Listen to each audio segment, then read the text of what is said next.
Welcome back to Stone Family Homestead. My name is Tanya, and this week we've got 4 easy dinner ideas that we had, along with a few clips of all the snow that we received here in West Central Wisconsin, and how the animals are doing. I hope you enjoy, and thank you for watching.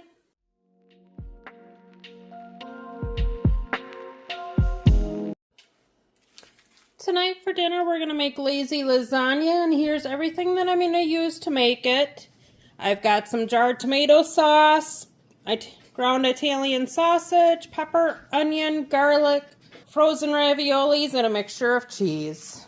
Alright, I got my pan preheated. I'm going to put the Italian sausage in, and then I'm also going to put in some peppers and onions. Peppers and onions just happen to be frozen. And I'll chop the Italian sausage up into a little bit, and that way, once this is all cooked up, I'll add a little bit of garlic, some more seasonings, along with the tomato sauce, and make a delicious meat sauce to go in the lasagna. Now that I got the sausage pretty much all browned up, I'm going to add about a tablespoon or so of garlic in.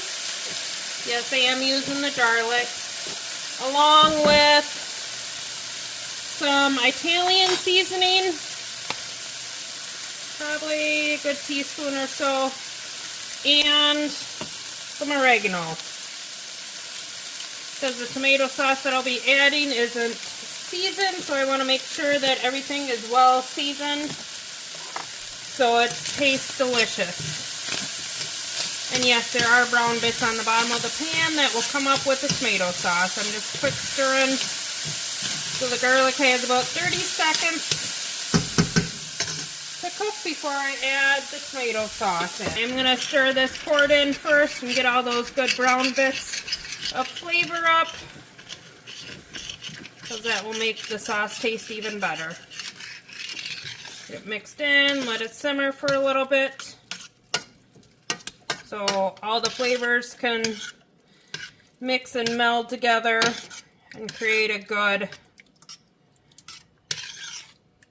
red sauce for the lasagna. It looks like I do need the other, at least one of the pints. But yes, this one is a little thicker, 'cause when I'd canned it, I'd cooked it down a little more. The quart I had cooked for anything that I needed tomatoes for, whether it's chili or meat sauce. Left it so it'd be versatile. I'm going to let this simmer probably 10 minutes while I grate the cheese and get the crock pot out and get that set up. I'm ready to start assembling everything, and I am going to turn this down to medium-low and let it simmer slowly. Now I'm going to assemble it, and I have simmered the sauce for about 10 minutes. I'm going to put just a scoopful or two this in the bottom of the pan just to get it coated so it has a good base layer. I'm just trying to get it small so there's not huge chunks of tomato, and I'll just kind of spread it out so there's a quick little coating on the bottom. Now that I got that on the bottom, I'm going to add some raviolis. I got a little bit here in another bag, and then I'll use those, the full bag that my one son lovingly opened partly. So I'm going to make a full layer of these on the bottom. Try to spread them out as even as possible. And then we're going to top with some more of the meat sauce. Try to get a nice even layer over top of them. And that looks pretty good there. Now I'm going to sprinkle some of my mozzarella and cheddar cheese on top of this layer. And I'm going to rinse and repeat. I'll probably add a little bit of the cheddar cheese as well. I did spray my crock pot liner with some cooking spray, so to prevent the sauce and everything, make cleanup a lot easier. Now I'm going to add some more of the raviolis. These are just plain cheese raviolis.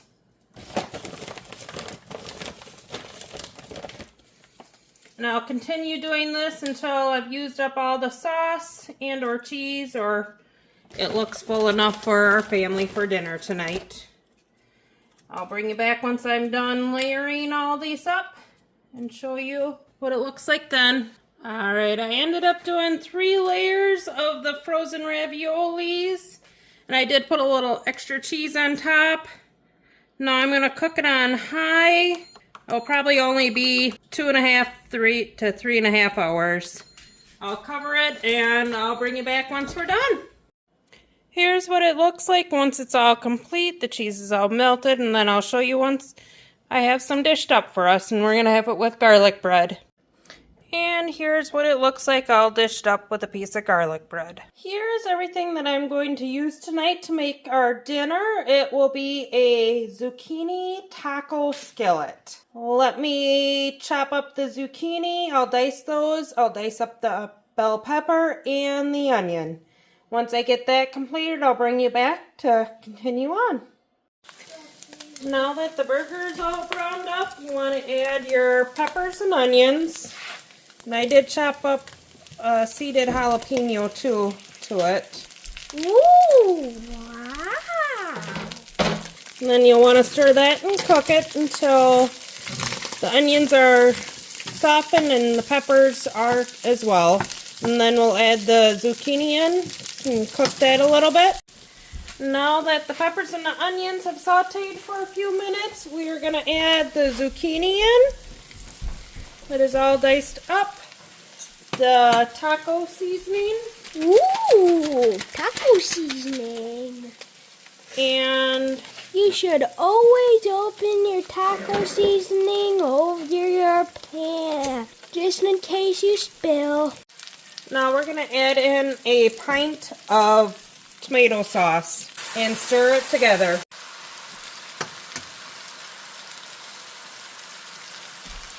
And also I gotta add in the corn that once I drain it. Now we're adding in the corn, then we'll mix that in, and then we'll cover it and let it simmer for a few minutes until the zucchinis are cooked through, and top it with some shredded cheese. There we go. Now we'll get the shredded cheese to top it with and level it off so it's one even layer. And we're just using a mixture of cheddar and Monterey Jack cheese to sprinkle on top. And we won't mix it in until we're serving it. We want it to sit on top to melt. I am using approximately 1.5 to 2 cups of cheese. You can use more or less. Depends on your liking. There we go. We'll cover it and let it cook for about 5 to 10 minutes. Here is what it looks like once it is done cooking. We are going to serve it with some sour cream and guacamole. And here's what it looks like once it's done and ready to be served. And we are adding some tortilla chips also. Tonight for dinner we're going to have potato soup. Here's almost everything that I'm going to use. I do already have the bacon in the oven baking. Yes, my potatoes look a little sad, a little sprouty, wrinkly. They will still be delicious. I will just peel them, chop them up, and get them cooking. I'll show you what everything looks like once I'm done peeling all these potatoes. I do have some onion, pepper, and some frozen celery that I had chopped up way before. And I might do a little bit of carrot. We'll see how I feel. Alright, in my pot I've got about 3 tablespoons of butter that I'm putting in there. Just gonna let it melt first before I put any of the onion, celery, carrots, peppers, all the good veggies in there to saute before we add the potatoes. Alright, I'm gonna add in my carrots that I chopped up using my food chopper. I did maybe a dozen baby carrots in there. I'll add about half an onion along with about 1/4 to half a orange pepper. And then I'll add what's equivalent to about a stalk or 2 of celery. All depends on what you like and how much of each item you want in your own soup. Then we'll let that saute up until the vegetables are nice and soft. Then we'll add the potatoes in, and I'll bring you back once we get to that point. And also season your layers, salt and pepper. You want to make sure it's well seasoned. That makes it taste delicious. Now that my veggies are all sauteed up, I'm going to add the potatoes in. I just chopped them up so they were bite size. And then I'm going to grab some water here, add that in. It'll probably be 6 to 12 cups that I use. I'm wanting to get the potatoes good and covered, but not, I might do about 3 more. That was just 6 cups. I'm going to grab another 3 cups of water, or about half this container that I'm using. Today I used about 9. It'll cook down a little bit. Plus I'm going to add in some teaspoon or 2 of chicken bouillon flavoring, but I'm also going to salt the water. Potatoes can take a lot of salt. So we'll let this cook until the potatoes are done.